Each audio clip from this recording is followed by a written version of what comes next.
आजकल महंगाई इतनी बढ़ गई है कि हर एक चीज खरीदना बहुत ज्यादा मुश्किल हो गया है। हेलो दोस्तों, कैसे हैं आप सब? आशा करती हूँ आप सब अच्छे और स्वस्थ होंगे। आज मैं आपके साथ अपने घर का महीने का राशन का बजट है जो शेयर करूंगी।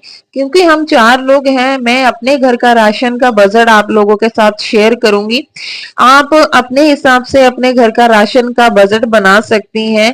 क्योंकि हर घर की आमदनी और खर्च अलग अलग होते हैं। किसी के घर में ज्यादा मेंबर होते हैं तो उनके घर में ग्रोसरी है जो थोड़ी ज्यादा महंगी आती है। मैं अपना 2500 रुपए में 1 से 1.5 महीने का राशन कैसे मैनेज करती हूँ, चलिए शुरू करते हैं आज के वीडियो में आपके साथ यही बातें। जैसे कि मैंने बताया कि हर घर की जरूरत और आमदनी अलग होती है। मेरा तरीका सिर्फ एक उदाहरण देना है। आप अपनी जरूरत और हिसाब से इसमें बदलाव ला सकती हैं। सबसे पहले बजट तय करें। जब भी सैलरी आए सबसे पहले ये तय करें कि राशन के लिए कितने पैसे आपको निकालने हैं। बहुत सी बहनें बिना लिस्ट के सामान खरीद लेती हैं और जब बाद में जरूरी चीजें के लिए पैसे कम पड़ जाते हैं। इसीलिए पहले बजट और फिर लिस्ट बनाएं। मेरी ग्रोसरी में क्या क्या आता है, मैं आमतौर पर ये सामान खरीदती हूँ।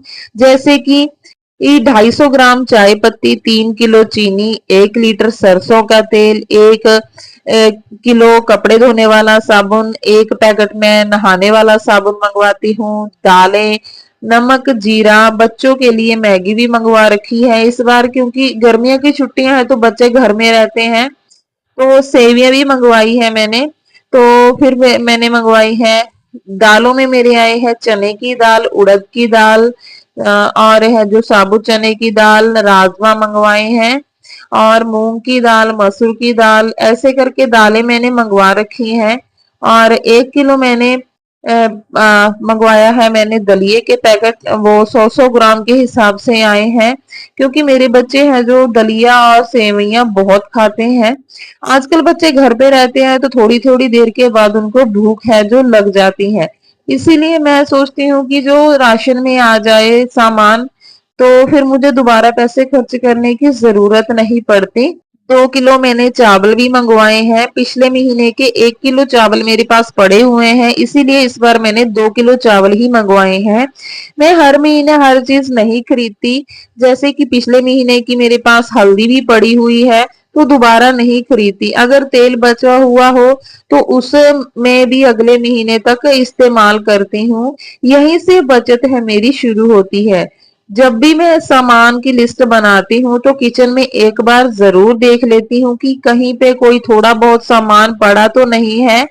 तो उस सामान में थोड़ी बहुत कटौती करके मंगवाती हूँ, क्योंकि मैं जो अपना 1 से 1.5 महीने का राशन मेरा है जो चल जाता है। फिर हम वही चीजें दोबारा क्यों ही खरीदे जो हमारे पास पहले से पड़ी हुई है। आप भी हमेशा जब भी आप किचन के सामान की लिस्ट बनाएं तो पहले से स्टॉक है जो जरूर चेक करिए। राशन को सही तरीके से इस्तेमाल करें।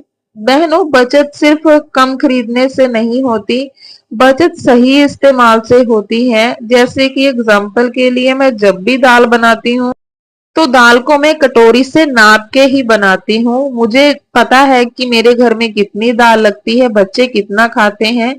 तो जैसे कि गर्मियों का मौसम है तो दालें जल्दी है जो खत्म कर लेनी चाहिए, उतनी ही बनानी चाहिए, क्योंकि गर्मी की वजह से दालें खराब भी जल्दी हो जाती है। तेल जरूरत के हिसाब से इस्तेमाल करें। हमेशा मैं जब भी सब्जी को तड़का लगाती हूँ तो मैं कड़छी से नाप के ही तेल डालती हूँ। चीनी और चाय की मात्रा नियमित रखें। बच्चों को खाना बर्बाद करने की आदत ना डालें। बच्चों को खाना उतना ही दें जितना बच्चे खा सकें। आप दोबारा से भी उनकी प्लेट में खाना डाल सकती हैं। छोटी छोटी बचत मिलकर बड़ा फर्क पैदा करती है।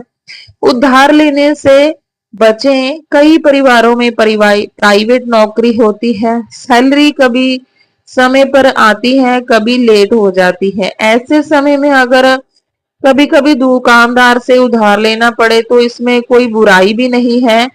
हम भी कई बार ऐसा करते हैं जब हस्बैंड को सैलरी नहीं मिलती, पहले पिछले महीने का हिसाब चुकाते हैं और फिर जरूरत के अनुसार नया राशन ले लेते हैं। लेकिन हर महीने जरूरी नहीं है कि आपको उधार ही लेना है। आप अपनी सैलरी में से अलग थोड़ा सा राशन के लिए पैसे निकाल सकते हैं, लेकिन ध्यान रखें कि उधार सिर्फ जरूरत के लिए हो, फजूल खर्ची के लिए नहीं। राशन को ज्यादा दिनों तक कैसे चलाएं, मैं कुछ आसान नियम आपके साथ बताऊंगी जो मैं अपनी ग्रोसरी में अपनाती हूँ। देखिए, लिस्ट बनाकर खरीदारी करना हमेशा सही रहता है। ऑफर देकर जरूरी सामान लेना, बचा हुआ सामान पहले इस्तेमाल कर ले, जैसे राशन का कुछ सामान मेरा पहले से बचा रहता है। खाने की बर्बादी बिल्कुल ना करें, अपने बच्चों को भी बचत की आदत सिखाएं और हमेशा बच्चों को उतना खाना ही परोस के दे प्लेट में जितना बच्चे खा सके। आप दोबारा से भी उनको खाना दे सकती हैं। हर चीज का हिसाब रखना जरूरी होता है। इन आदतों की वजह से मेरा राशन कई बार 1.5 महीने से लेकर 2 महीने तक भी चल जाता है। सबसे जरूरी बात बहनों, किसी और के घर के अपने किसी और के घर से अपने घर की तुलना मत कीजिए। किसी का बजट 2500 रुपए हो सकता है, जैसे कि मेरा, किसी का 5000 रुपए और किसी का 10,000 रुपए। जरूरी ये नहीं कि आप कितना खर्च करती हैं, जरूरी ये है कि आप अपनी आमदनी के हिसाब से घर को कितनी समझदारी से चलाती हैं। एक समझदार गृहिणी कम पैसों में भी घर को अच्छी तरह से संभाल सकती है। आज का वीडियो हम यहीं पे एंड करते हैं। अगर आपको वीडियो पसंद आई हो तो इसे अपनी बहनों और सहेलियों के साथ जरूर शेयर करें। कमेंट करके बताएं कि आप महीने का राशन किस तरह मैनेज करती हैं और बचत के लिए कौन कौन से तरीके अपनाती हैं। वीडियो अच्छी लगी हो तो प्लीज वीडियो को लाइक कीजिए। चैनल पर पहली बार आए हैं तो चैनल को सब्सक्राइब करें और ऐसे ही घरेलू बचत और गृहिणियों के काम की जानकारी के लिए मेरे चैनल पर बने रहें।